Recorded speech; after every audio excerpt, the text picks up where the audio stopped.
वैसे मैं अर्जुन हूँ और इस नाते मैं कह सकता हूँ कि अर्जुन और एकलव्य का संवाद अब नए तरीके से प्रारंभ हो रहा है। बुधवार को राज्यसभा में राजद के मनोज झा ने एकलव्य मॉडल रेसिडेंशियल स्कूल पर एक सवाल पूछा और इस सवाल का जो जवाब है वो जनजातीय कार्य मंत्री अर्जुन मुंडा ने दिया। जवाब भी बड़ा इंटरेस्टिंग था, वो भी हम सुनेंगे, लेकिन पहले आइए सुनते हैं कि राष्ट्रीय जनता दल के सदस्य आप सांसद मनोज झा ने सवाल क्या पूछा एकलव्य मॉडल रेसिडेंशियल स्कूल को लेकर। मंत्री जी से जानना है कि एक तो सर एकलव्य प्रताड़ना और एक्सक्लूजन का प्रतीक है, तो मैं समझता हूं कि इसका नाम अगर बिरसा फुले पेरियार हुआ होता तो बेहतर हुआ होता।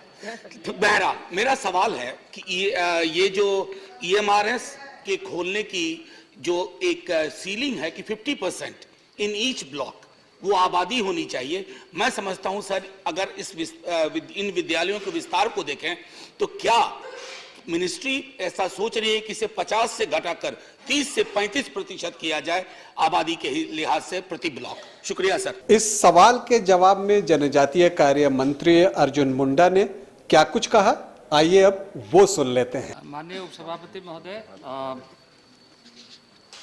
जो हमारे ऐतिहासिक पृष्ठभूमि है, जो ग्रंथ है, उसके अनुसार एकलव्य मॉडल रेसिडेंशियल स्कूल का नामांकन किया गया है। वैसे मैं अर्जुन हूँ और इस नाते मैं कह सकता हूँ कि अर्जुन और एकलव्य का संवाद अब नए तरीके से प्रारंभ हो रहा है। दूसरी बात मैं आपको बताना चाहता हूँ माननीय उपसभापति महोदय आपके माध्यम से कि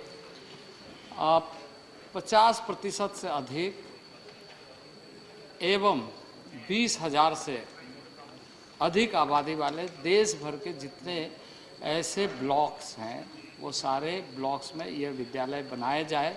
एक महत्वाकांक्षी योजना प्रारंभ की गई और जो लगभग 29,000 करोड़ की यह योजना वित्त मंत्रालय के द्वारा और माननीय प्रधानमंत्री के नेतृत्व में स्वीकृत किया गया है। अब ये कार्य चल रहा है। इस कार्य को चलने के बाद, इस कार्य को समाप्त करने के बाद, क्योंकि इसमें 740 स्कूल हो जाएंगे, देश भर में जितने नवोदय विद्यालय हैं उससे अधिक एकलव्य मॉडल रेसिडेंशियल स्कूल हो जाएंगे। तो यह योजना जब समाप्त हो जाएगी उसके बाद आगे के दिनों में, आने वाले दिनों में लगातार ये रिसर्च प्रोग्राम चलते रहेगा कि आगे एजुकेशनल सेक्टर में ट्राइबल अफेयर्स के माध्यम से क्या और किया जा सकता है। धन्यवाद। झारखंड बिहार की तमाम ताज़ा तरीन खबरों के लिए देखिए न्यूज़ बाय स्कोप।